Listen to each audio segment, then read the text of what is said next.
They say first impressions are important, but they probably weren't talking about the Regents Civic Literacy essay for U.S. history.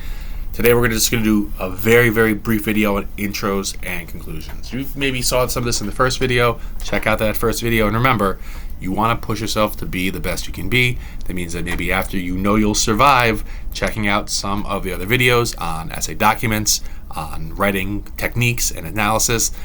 This video is just here for you to survive the Regents exam. Get a 2 or a 2.5 and hopefully pass the rest of the exam. But you can take yourself further. Check out the other videos for that. What you need to know about the intro conclusion, I'm going to cover just really briefly in the scoring notes here. The main thing that you need to know is the Regents does not give you or take away a great deal of credit for your work on the intro or conclusion. And that's because if you go through all these scoring notes and check out what's important to the graders, what's important to the graders, what are they looking for, they are mostly looking for you covering the main bullet points of the essay, the historical circumstances, the efforts, 2 efforts, and they're looking for you to discuss impact or success, or just success and failure. And they're looking for analysis and relevant information. And you'll notice that's why the last bullet point, the very last bullet point, is demonstrates logical and clear plan of organization and includes an introduction and a conclusion. That is it. That is what they say they are looking for on the Regents exam. And you'll even notice that there's no difference between a 4, the second highest, and a 5, the highest, in terms of intro conclusion. Logical, clear plan, intro and conclusion. That's not just a restatement of the theme. So this is why this is the shortest video ever, because you're going to see in a minute, to just survive the Regents exam, you can restate what they call the theme, and this will get you credit for a 3, for this rubric score of a 3, over lacking an introduction or conclusion, or lacking an introduction or conclusion. So guess what? We're going to cover this one really, really, really briefly here, and even try to push it up to a higher score here. How do you get this 3? You simply use the historical context paragraph that they provide you on the first and last page of the essay. You can use it word for word. That is what they mean by restatement of the theme. Here is the theme. Throughout United States history, many constitutional and civic issues have been debated by Americans. Write this down word for word from your essay booklet, from your test booklet into your essay writing booklet. These debates have resulted in efforts by individuals, groups, and governments to address these issues. These efforts have achieved varying degrees of success. One of these constitutional and civic issues is, and they're going to tell you what the situation is or what the topic is. That's it. I am not kidding, because you're seeing it here in the video. Talk to your teachers at your school. Say, like, is this really for real? For real? Well, that's what New York State says.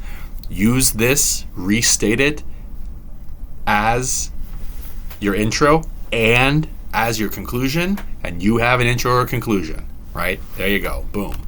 Now you're sitting there being like, well, okay, I think I can do that. You absolutely can.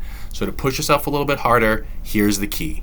You could restate the theme, or you could just summarize your essay. You could even rephrase, why is this issue an important issue? Why was this issue an important issue?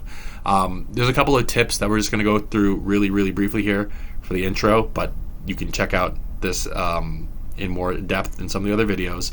For the intro, ideally it's a preview of your essay. So sometimes you can go back and just write down that historical context paragraph, word for word. Leave yourself a few lines. Leave yourself, 2 or 3 lines to write the rest of it to get an original, higher scoring one. And then after you cover the stuff that we're going to cover in some of the other videos, then you go back and say, okay, what is the issue? The issue is prohibition, outlawing alcohol, or the circumstances. This came up even before the 1920s, but mostly the 1920s and 30s. We're going to look at efforts for and against prohibition. Prohibition was only successful for a short period of time. In the long term, it failed. Boom, that's it. You do not want to spend too much time on your intro. It can be short. You also should know that your conclusion is not going to be covered in great detail. That's why the only thing that I really recommend is like an original conclusion is connecting the issue to today, right? Like today, if you had this prohibition topic, today the United States still has a drinking law that is a little bit more harsh than in many countries. 21 is the drinking age. 18 is in many other countries. Today we have a clash of culture where many teenagers thrill seek by drinking alcohol illegally, like they did in the times of Prohibition. You can connect this issue in many ways, shapes, or forms to today, but just having that original connection in your conclusion, you're not just surviving, you're starting to thrive. And that's why this video is that short. Intro, conclusion, here's your emergency option. And otherwise, you can always go and use some of these tips.